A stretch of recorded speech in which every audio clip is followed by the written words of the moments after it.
The crash shook Marcus Webb's workshop hard enough to rattle tools from their pegboard hooks. Thunder, he thought initially, though the sound was wrong, more impact than atmospheric discharge. He grabbed his emergency kit and headed into the storm-lashed forest, expecting wreckage or meteor fragments. Instead, he found her curled in the crater's center, obviously alien despite the darkness and rain. Her skin had an iridescent quality that shifted colors with each lightning flash, and her long ears pressed flat against her skull in pain.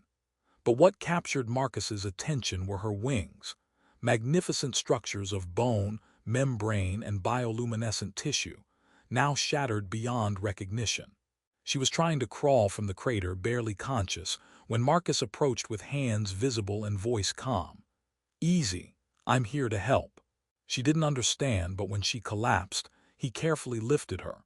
She weighed almost nothing despite being nearly his height, and carried her back to his workshop. He cleared his project table, laid down clean tarps, and began emergency first aid with supplies meant for humans but adaptable enough to help. Her injuries were extensive. Broken wing bones, lacerations, atmospheric burns suggesting she'd crashed from orbit without proper shielding.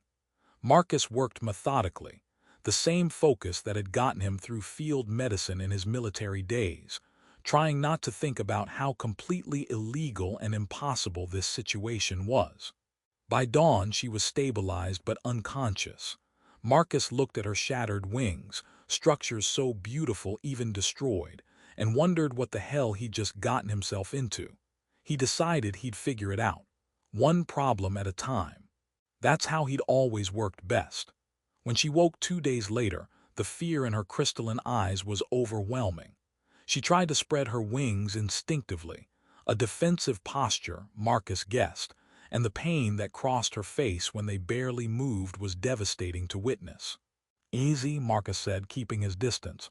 "You're safe. You're hurt, but you're safe." She didn't understand his words, but maybe his tone helped.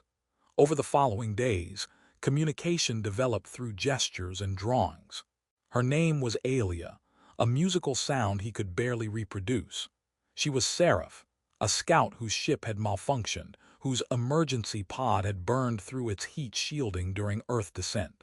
Her wings, Marcus learned through careful sketching and her pained responses, weren't just for flight. They were integral to Seraph identity, culture, sense of self. A wingless Seraph was considered incomplete, sometimes even outcast. And Aelia's wings were destroyed beyond biological healing. She tried to hide her despair, but Marcus saw it in how she avoided mirrors, how she flinched when he examined the damage, how her long ears drooped with grief that transcended language. He started taking measurements, careful photographs of the remaining structure, sketches of how the bones had articulated, how the membrane had stretched. Aelia watched with cautious curiosity that gradually became interest. "What, you do?" she managed in broken English one day, pointing at his design tablets. Marcus looked at her shattered wings, at his preliminary sketches, at the impossible problem that had consumed his thoughts for weeks. "I'm going to fix them," he said simply. "I'm going to give you your wings back." Her crystalline eyes widened. "Possible?" "I don't know," Marcus admitted honestly, "but I'm going to try." Rebuilding wings proved more complex than any engineering challenge Marcus had faced. They needed to be strong enough for flight, but lightweight enough to work with Aelia's physiology. They needed to articulate properly, respond to neural commands, integrate with her existing biology without rejection. It should have been impossible, but Marcus had built his career on solving impossible problems, and this one mattered more than any drone system or aircraft component ever had. Months passed. Aelia's English improved through immersion and determination. She became invested in the process, offering insights about how flight should feel, how wings should respond. "Strong enough," she'd say, pointing at structural diagrams. "But too heavy, need light." "Lightweight," Marcus would correct gently, and her ears would perk up with small victories of communication. Their relationship deepened beyond patient and caregiver. Marcus found himself working late not just because the engineering consumed him, but because he wanted to see Aelia's face when he solved each problem. And Aelia, whose people prized emotional reserve, found herself sharing more than intended, stories of her world through broken English, dreams of flight she feared she'd never experience again. "Why you help me?" she asked one evening watching him fabricate components. "I am stranger, alien, broken." Marcus paused, considering his answer. "Because you're not broken, you're injured. There's a difference. And because—" He struggled for words. "Because I know what it's like to feel like something fundamental is missing, like you'll never be whole again." Aelia's hand found his, and the touch said more than their limited shared language could convey.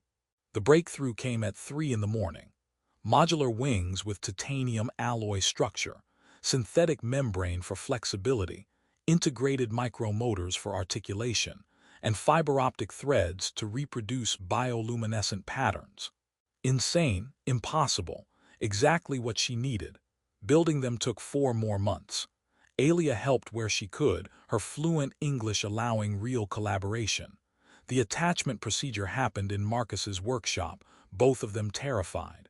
"Even if this fails," Aelia said, gripping his hand, "you gave me hope. Thank you, Marcus." The integration took hours. When Aelia woke and saw her new wings, titanium bones, synthetic membrane, glowing fiber optics, her expression was unreadable. "Try moving them," Marcus suggested, voice rough with anxiety. The wings twitched, then slowly extended fully, gracefully, responding to her neural commands. The fiber optics pulsed with surprise, wonder, joy.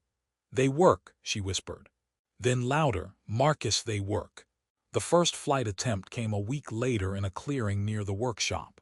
Aelia stood at the edge, new wings extended, clearly terrified. "You don't have to," Marcus said. "We can." "I've been grounded for a year," Aelia interrupted. "I've watched you give everything to restore what I lost. I'm not waiting any longer." She ran forward, wings beating, and lifted into the air. The flight wobbled, mechanical wings responding differently than biological ones, but she was flying. Actually flying, rising above trees, sunlight catching on titanium and glowing fiber optics. She circled 3 times, then landed near Marcus with more joy than grace. "I'm flying," she said, voice breaking. "Marcus, I'm actually flying again." He pulled her into a hug without thinking. She didn't pull away. They stood in the clearing, her mechanical wings folding around them both, and something shifted, from gratitude into something deeper. Months later, Aelia had regained full flight confidence. She taught Marcus about seraph culture, about what wings meant to her people. And Marcus opened up about his own history, military scars, isolation, the peace he'd found in solitude that now felt like loneliness when she wasn't around. "I thought I was broken too," he admitted one evening. "But helping you heal, maybe I was healing too." Aelia took his hand, her wings catching light in patterns of affection and trust. "You gave me more than wings. You gave me back myself. You showed me broken things can become beautiful again if someone cares enough to repair them properly." "We repaired each other," Marcus corrected gently. Their kiss tasted like hope and new beginnings, 2 broken people who found the pieces they'd been missing in each other. Aelia chose to stay on Earth, building a life with the human who proved that falling doesn't mean never flying again. Together they worked, him designing, her testing, both creating things that bridged human engineering and seraph grace. On clear mornings, she flew over Oregon mountains with mechanical wings singing in the wind, while Marcus watched from the ground. The best repairs don't just restore function, they give reasons to use it. Aelia soared because she could, but she returned because of the human who taught her that broken things can be made whole again, and that sometimes the